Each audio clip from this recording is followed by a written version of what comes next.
The moment Camille Ashford walked into the ballroom of the Langley Grand Hotel carrying her 3-week-old daughter strapped to her chest, every chandelier in the room might as well have gone dark, because the only light that mattered was the one that hit her husband's face, the face of Julian Ashford, real estate titan, philanthropist, and the man currently standing at a podium in front of 200 shareholders with his arm around a woman named Renee Caldwell. When he looked up and saw his wife, his baby, and the lawyer walking behind them holding a folder thick enough to end an empire, Julian's mouth opened. No sound came out. Renee's smile froze. And Camille, who had not slept more than 3 consecutive hours in 21 days, who had stitches that still ached when she climbed stairs, who had driven 4 hours from Connecticut to Manhattan with a newborn in the back seat because no one else was going to do this for her. Camille looked her husband directly in the eyes and did not blink. But before that night, before the ballroom and the silence and the moment Julian Ashford forgot how to breathe, there was a love story. And like most love stories that end in courtrooms, it began with somebody believing they had found the safest place in the world. If you're enjoying this story, please take a moment to like and subscribe. Your support means everything and helps us keep bringing you stories like this one. Now, back to the story. Camille Marin met Julian Ashford on a rainy Tuesday in Brooklyn. 12 years before the night that would undo him. She was 24, he was 29. She was finishing her architecture degree at Pratt, working nights at a wine bar in Park Slope to pay rent. He walked in soaking wet, sat at the bar, and ordered whiskey neat without looking at the menu. She noticed his hands first. They were rough for a man in a tailored coat. Later she would learn he had spent the morning helping his crew demolish a wall in a Bed-Stuy brownstone his father had left him, the only property remaining from a family business that had collapsed under debt. Long day? She asked. He looked at her like he was deciding whether to tell the truth. Long year. She poured his drink. Those end too. He almost smiled. Do they? That was the beginning.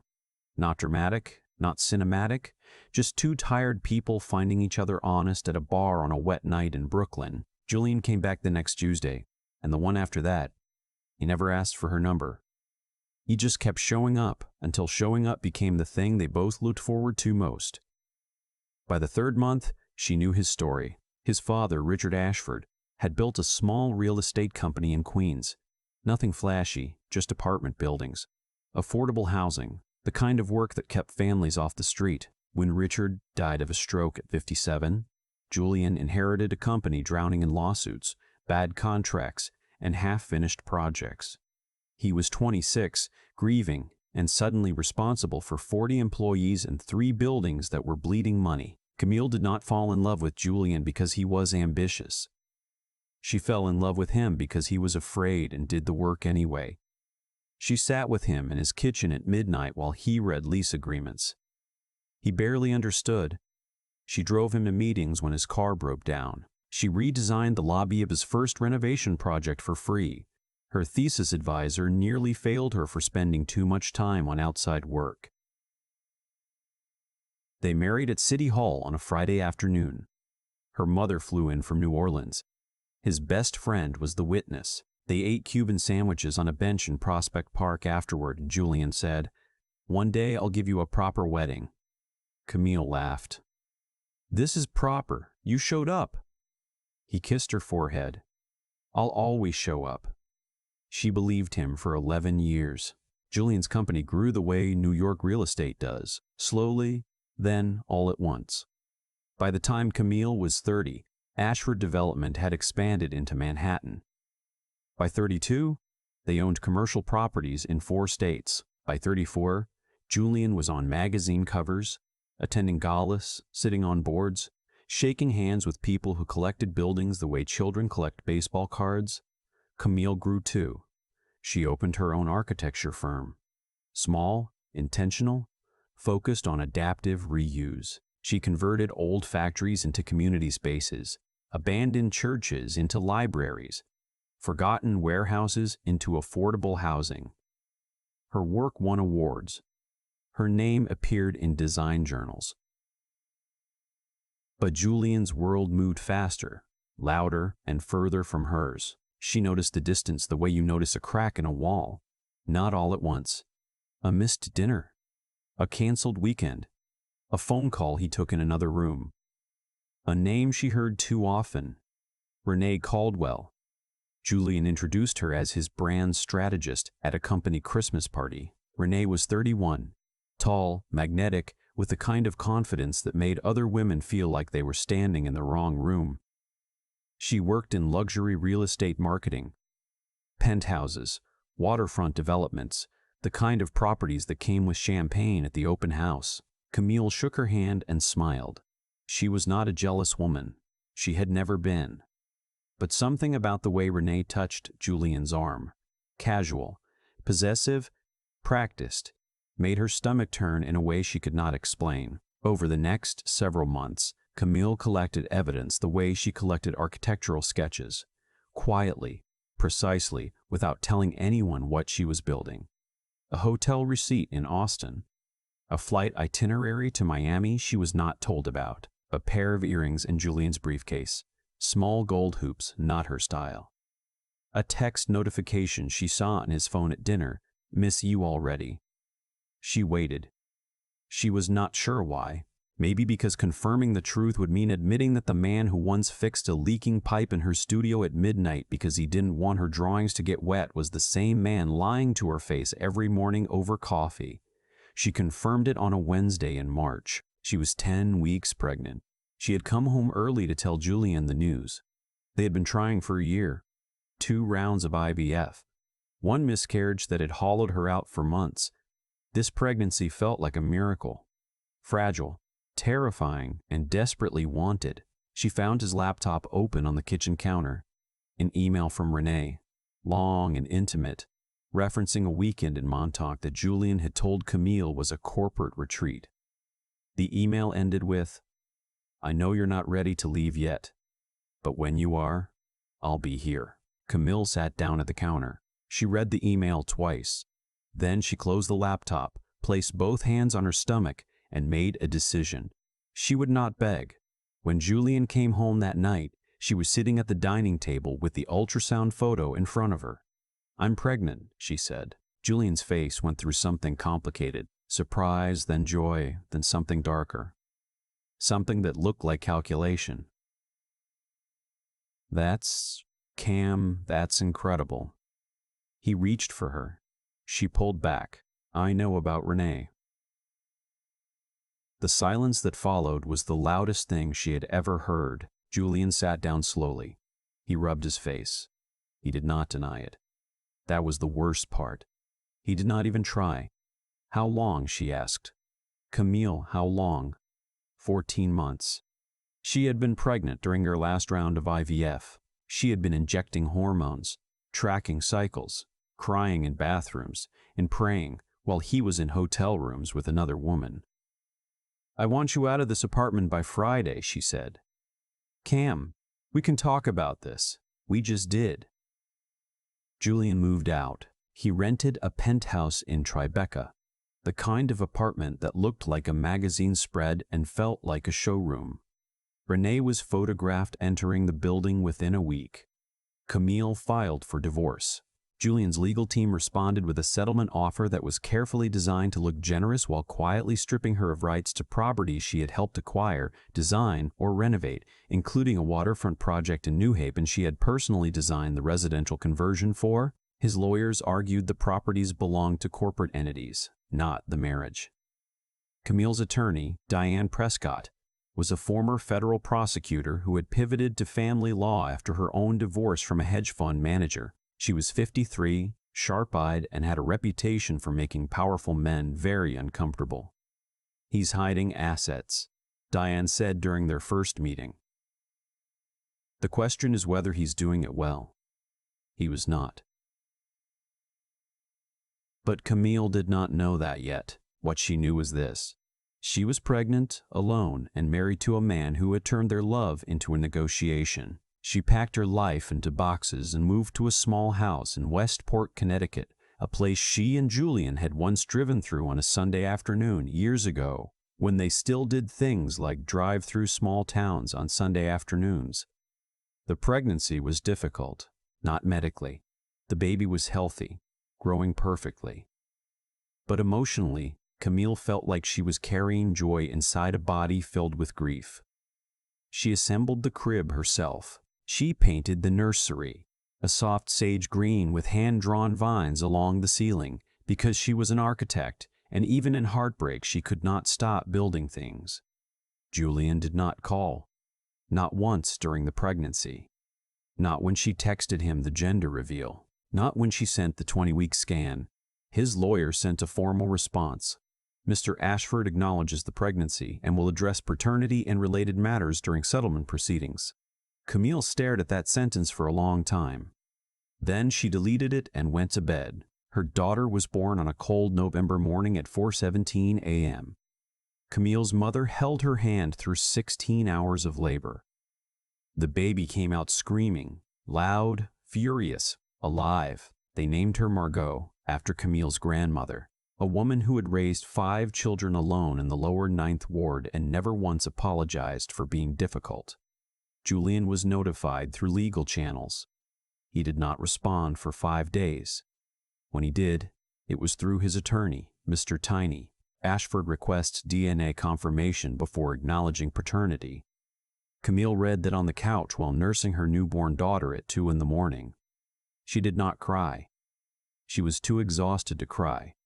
She simply set the phone down and whispered to Margot, "Your father is a coward, baby girl, but you won't be." 3 weeks after giving birth, Camille learned about the Shareholders Gala. Diane called her on a Tuesday.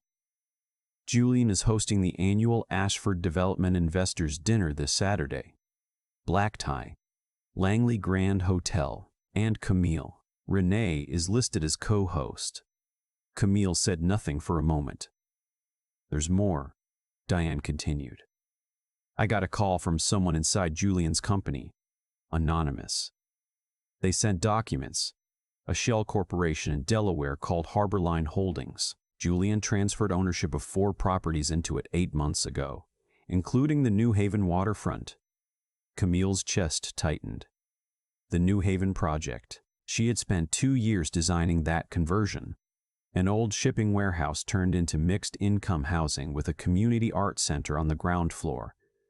Julian had promised her name would stay on the building. He promised it was theirs. He moved it before the separation was filed, Diane said, deliberately, and the timing suggests he planned the divorce long before he told you. Camille looked at Margot sleeping in the bassinet. "What do we do?" "We have 2 options. File a motion on Monday and let the courts handle it. Or we walk into that ballroom Saturday night and let 200 investors see what Julian Ashford is really made of." Camille closed her eyes. Her body ached. Her stitches pulled when she stood too quickly. She had not slept more than 3 hours at a time since giving birth. She was leaking breast milk into pads she had to change every 2 hours. "Saturday," she said.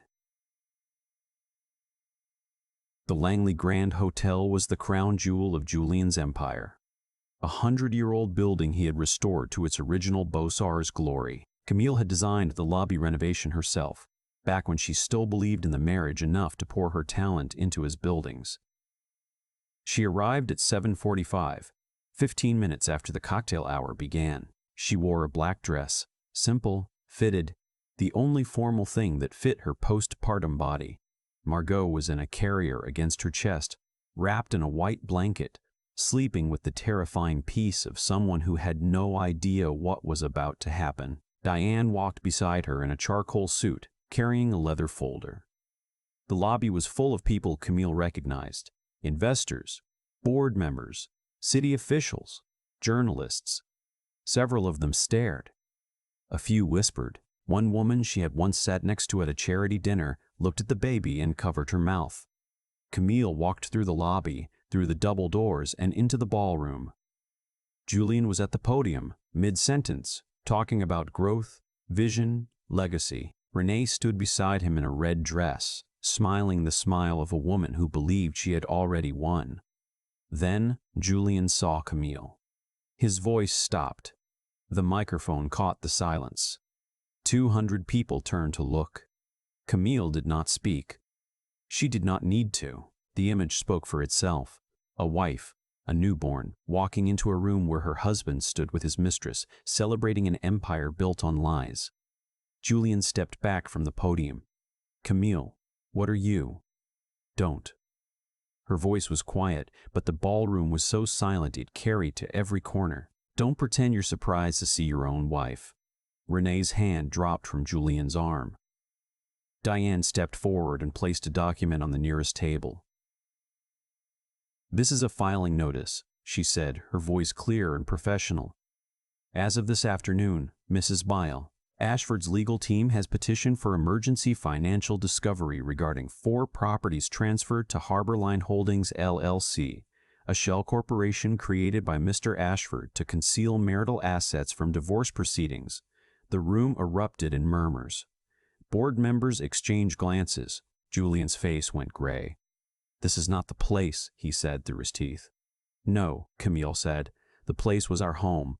The place was our marriage. The place was the hospital where I gave birth to your daughter alone because you were too busy hiding buildings to hold my hand." Margot stirred. Camille adjusted the blanket without breaking eye contact. Julian looked at the baby. Something shifted in his face, the mask cracking just enough to show the man underneath. For a fraction of a second, Camille saw the Julian she had married, the one who fixed pipes at midnight and cried when they lost their first pregnancy. Then it was gone. "We'll discuss this through our attorneys," he said. "We will," Camille said. "But your investors deserve to know who they're trusting with their money." She turned and walked out. She did not run. She did not cry. She walked through that ballroom the way her grandmother once walked through a flooded neighborhood carrying her children above the water. Steady, stubborn, unbroken. In the car, she finally exhaled. Her hand shook against the steering wheel. Margot's woke up and began to cry. Camille pulled over on the West Side Highway, unbuckled the carrier, and fed her daughter in the passenger seat while the Hudson River glittered black outside the window. "We're okay," she whispered. "We're okay." The fallout was swift. Julian's board launched an internal investigation. The New Haven project was frozen. 2 major investors pulled their commitments. A Wall Street Journal article ran under the headline, "Ashford Development CEO faces allegations of asset concealment amid divorce." Renee Caldwell disappeared from Julian's public life within a week. No statement, no dramatic exit. She simply stopped appearing. Camille later learned that Renee had discovered she was not the only one Julian had lied to. He had told Renee that the divorce was already finalized, that Camille had moved on, that the baby was from a previous relationship. Renee had believed all of it because believing it was easier than asking questions. But the most devastating blow did not come from the press or the board. It came from Julian's older sister, Grace Ashford Kim, who sat on the company's advisory board and had spent years defending her brother publicly. Grace called Camille 2 days after the gala. "I didn't know about any of it," Grace said. "The affair, the baby, the hidden transfers. He told me you were being unreasonable. He told me you wanted more than your share." Camille was quiet. "I believed him," Grace continued. "And I'm ashamed of that." "You believed your brother," Camille said. "That's not shameful. It's human." Grace paused. "I'm going to recommend the board pursue a full audit." She did. And what the audit revealed was worse than anyone expected. Julian had not only hidden 4 properties, he had created a network of 3 shell companies to redirect rental income, delay tax filings, and inflate renovation costs on projects where Camille's designs were used without proper attribution or compensation. Diane Prescott presented the findings to the court with the calm precision of a surgeon. The judge ordered full financial disclosure, froze Julian's transfers, and appointed an independent forensic accountant. Julian called Camille for the first time since Margot was born. She answered because Diane advised her to keep communication documented. She put the phone on speaker and pressed record. "Camille." His voice sounded hollowed out. "What do you want?" "I want to see her. Her name is Margot." A pause. "I want to see Margot. You denied paternity. You questioned whether she was yours. You made me prove through a court order that you are her father. I was angry. No. You were strategic. There's a difference.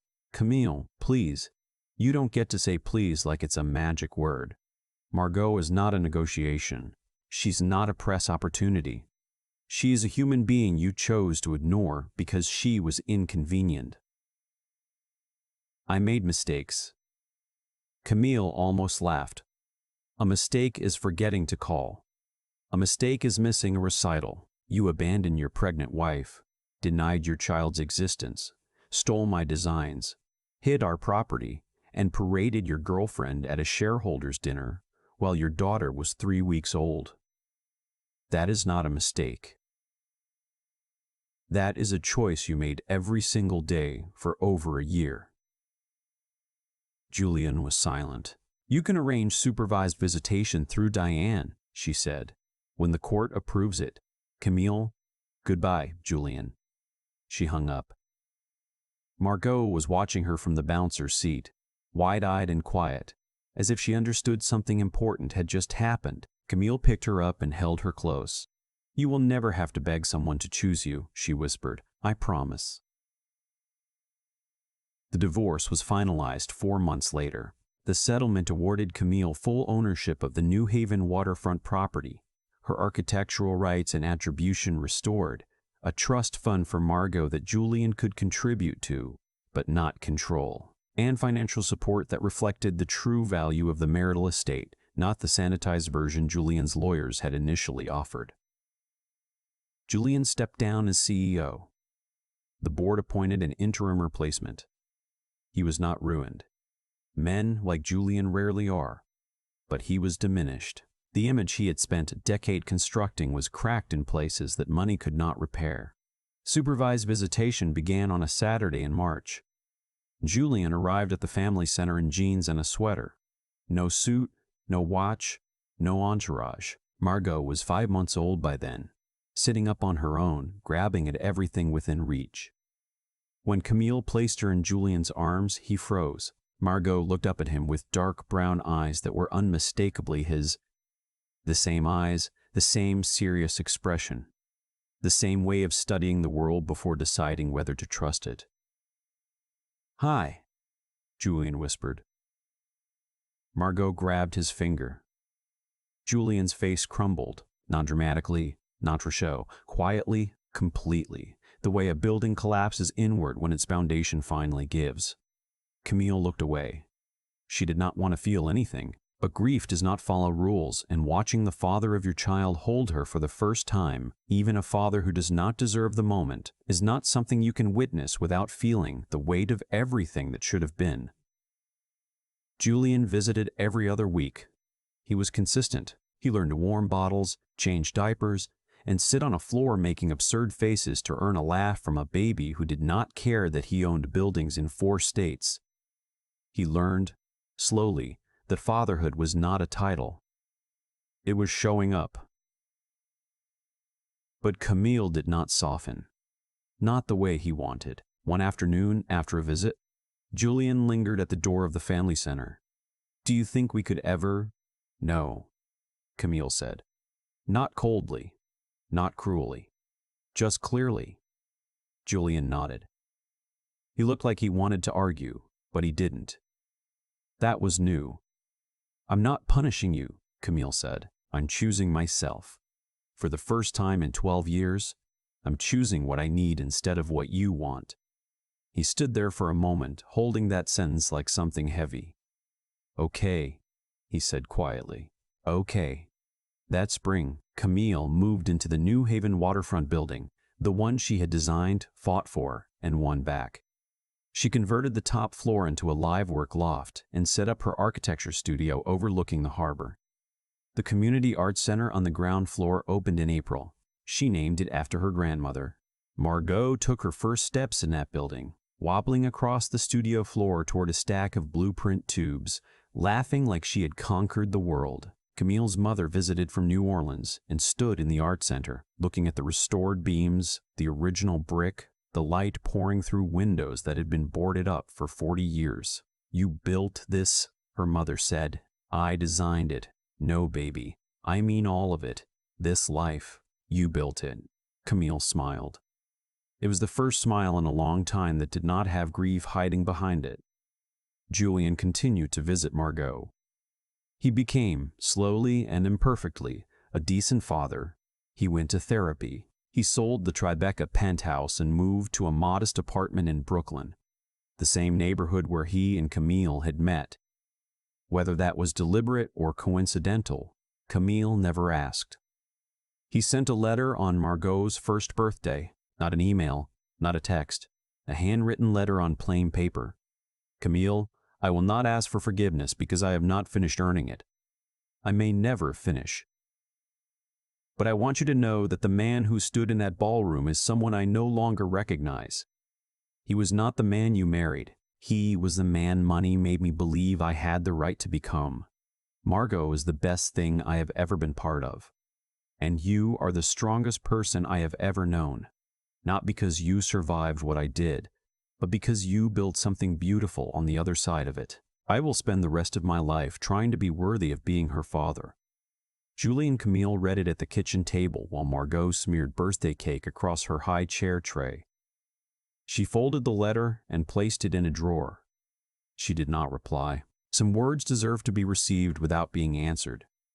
They deserve to sit in silence until their meaning settles. Grace Ashford Kim visited once, unannounced, with a bottle of wine and an apology that lasted an hour. She had resigned from the advisory board and was starting a non-profit focused on housing equity for single mothers. Julian doesn't know I'm here, Grace said. I figured. He's different. Not fixed.